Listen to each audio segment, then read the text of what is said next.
Good evening, guys. How are you tonight? I hope you're really good. Have you ever had one of those days where everything you do seems to run backwards and you think you have more time than you do? Oh, that happens a lot. I just want to say hello to the grandkids and to other special friends that might be watching, like McKinley or Luke or Brooklyn or, well, Marlene or Darlene or Noreen. They all rhyme, don't they? I hope that you're watching and you're going to have a nice time listening to the story. I hope you're doing well. I wanted to start by showing you this interesting nativity scene. Hi, Yvette. This nativity has the wise men,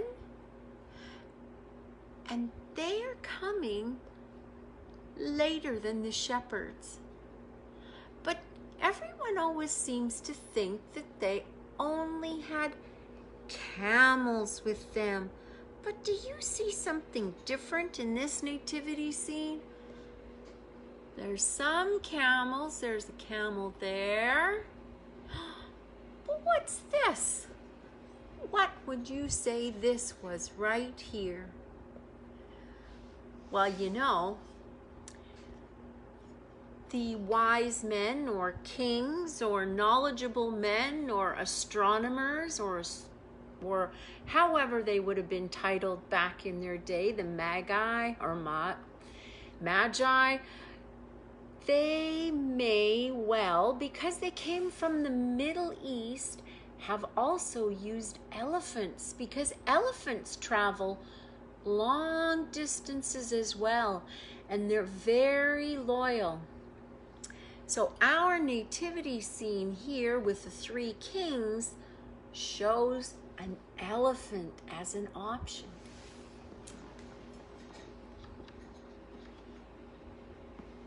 There are lots of things we don't know about the people that lived before us. And there have been people around for a long, long time. If you watch some of the archaeology shows that are on, you'll find that they are finding people that lived thousands and thousands of years, city upon city upon city, whether it's in Mexico or in the Sahara Desert or in Turkey. There's houses upon houses, or other places in the Middle East where there's lots of things that we don't know about and that they're only learning and guessing about sometimes. They're using what they already know to think about what might be in the new situations that they find, and that's how we learn things. And often as we learn things, we have to look at things in a slightly different way as we learn new things, as more things come to us.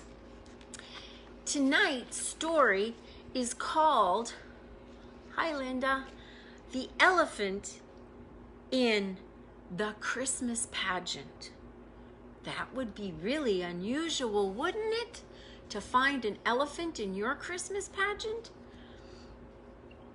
So here we go. Oh, it's written by Telmor Sartison and it's illustrated by Mike Lee. And it was published in 2012 in Edmonton by Marjorie Zalent at Alpine Press, I guess. So the story begins. Did I show you the cover? The elephant in the Christmas pageant. Do you see the Christmas star and the church in the distance and then the barn? I bet the animals are going to practice. Here we go. Elephant wandered away from the zoo looking for an adventure. He passed the donut shop where he remembered making new friends.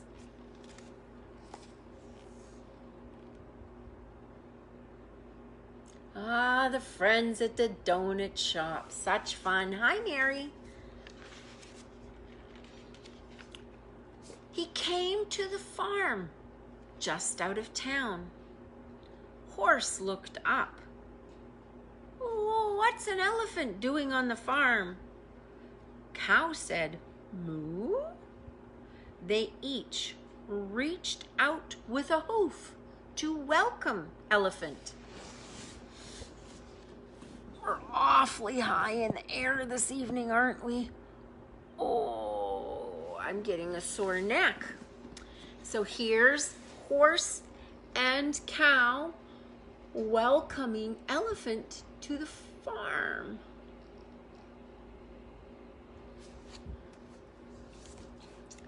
"Just in time for the Christmas pageant," said Pig. "You're right," said Horse. "Cluck, cluck, cluck," muttered the hens.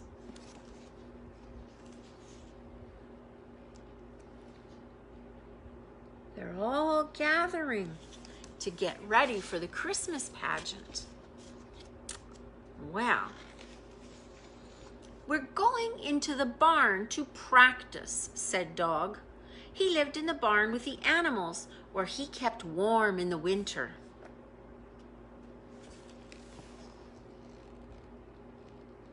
And there's the rooster and the pig and the chickens all getting ready to go into the big red barn. So they gathered in the barn to practice. Rooster was in charge. His cock-a-doodle-doo got everyone's attention. "Who wants to be Joseph?" he asked. "I do," said Goat. No one would argue with him. He might bunt them. "Who wants to be Mary?" Rooster continued. "I do," said Cow. Her friends mooed in approval. So here's Rooster, who's organizing everyone. He's in charge. And here's Goat, who wants to be Joseph, and Cow, who wants to be Mary. They went through the list. 2 tall llamas were wise men, along with Old Hog. Many wanted to be shepherds, pigs and calves and chickens. So there were more shepherds than in any pageant ever before. Oh my, look at all the shepherds. Do you see all these animals wanted to be shepherds? There's the llamas and Old Hog, and they're going to be the wise men. Finally, it was time for the big question. Who wants to be baby Jesus? No one answered. Some animals looked down at the barn floor. You've ever done that when you don't want anyone to call your name? Who wants to be a baby? Said Cow. Silence. I don't think anyone's good enough to be baby Jesus, said Llama. Who wants to lie down in a manger? Said Horse. It's full of hay. That's my dinner that the farmer gives me. Not me, whispered another. No one volunteered. Then all eyes turned to their guest, who had just walked into the farmyard. Elephant. Oh, I missed showing you the picture. Oh, this is the picture where everyone was saying, no, they weren't going to be baby Jesus. That wasn't going to be what they were going to do.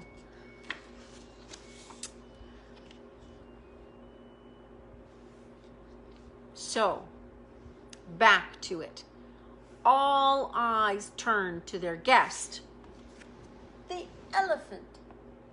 Oh, there he is, right back there. Can you see the elephant?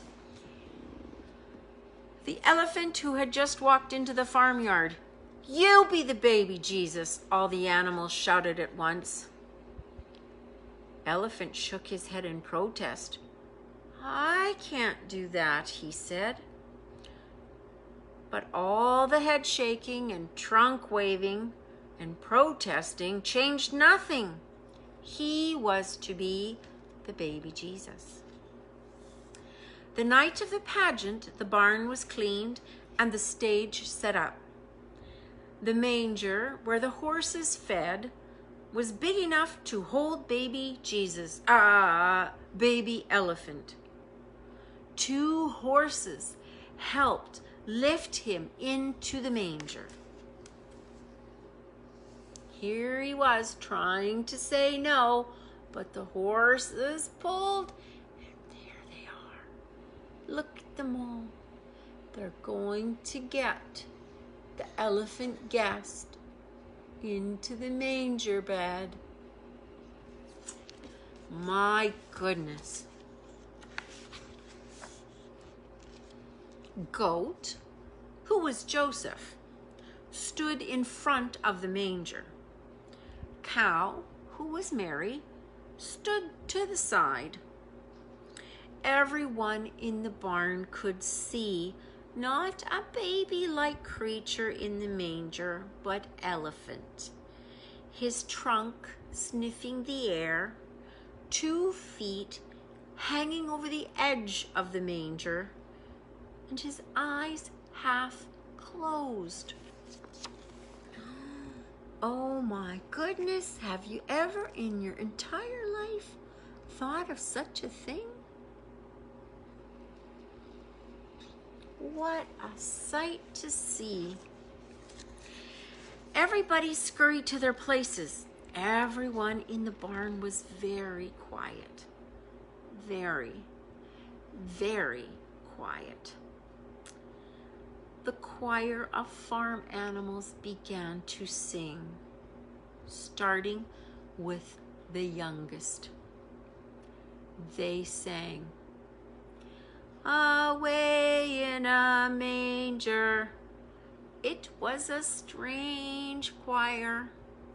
Some screechy voices, others croaky, hoarse, gentle, or booming.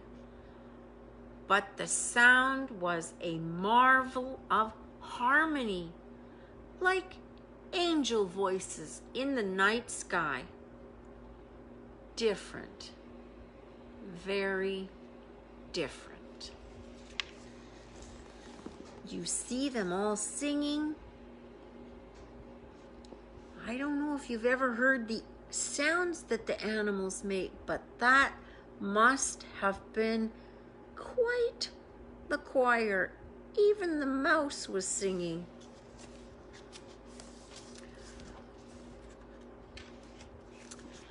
The singing signaled all was ready.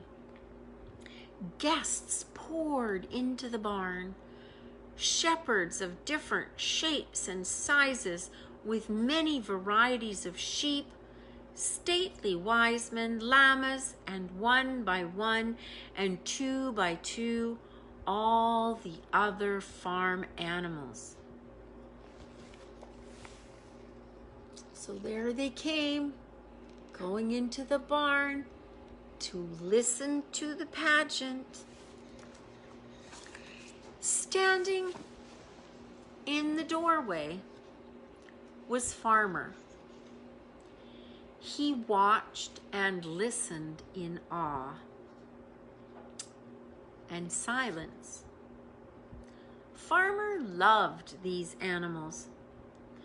They performed the Christmas pageant in a way he had never seen or heard before. He smiled. They filled his heart with joy. At the end of the pageant, Rooster got up and crowed again. "Cock-a-doodle-doo, snacks are served outside in the yard." Oops. There's the happy farmer, enjoying his animals, putting on the Christmas pageant, which we all know the story hopefully is about Mary and Joseph and getting to Bethlehem and there being no room in the inn and they going into the barn where the cattle were, and in the manger baby Jesus got laid. That's what the animals performed. At the end of the pageant, Rooster got up and crowed again. "Cock-a-doodle-doo, Snacks are served outside in the yard. Old Cow stood up and mooed to get everyone's attention. I want to thank all of you for all your hard work.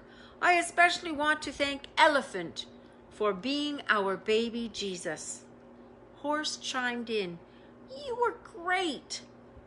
Everyone clapped. There's Elephant taking his bow. Rooster announcing, Cow announcing, Horse chipping in. Old Hog, one of the wise men in the pageant, said, "This was the best Christmas pageant ever."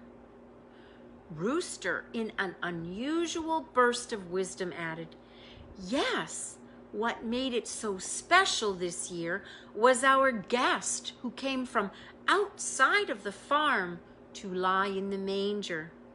He had the most important part in our play."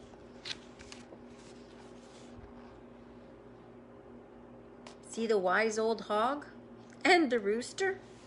They both had things to say. After the party, Elephant went back to the zoo. The next day, he pondered this special occasion in his heart.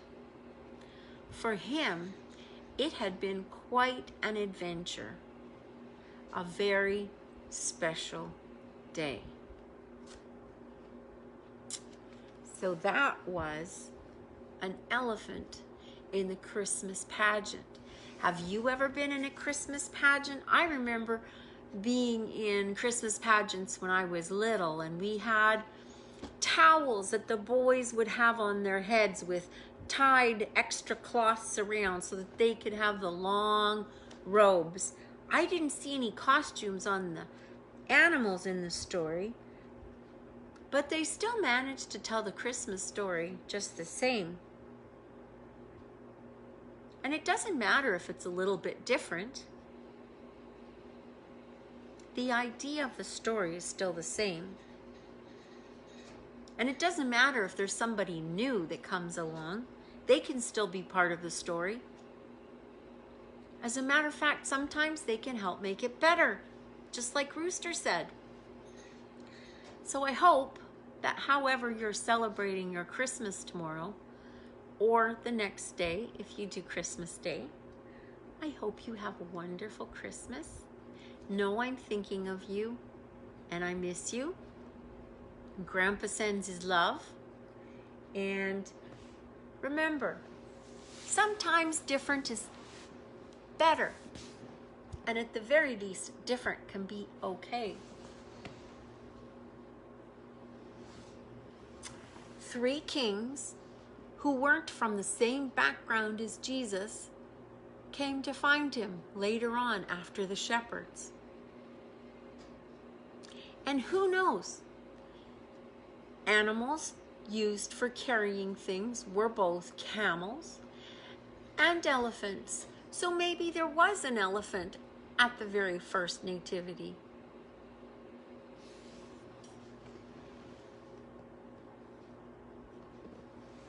I hope you have a really good evening. Sweet dreams. I hope you liked the story. Love you. See you tomorrow. Jesus keep you. Thanks for watching.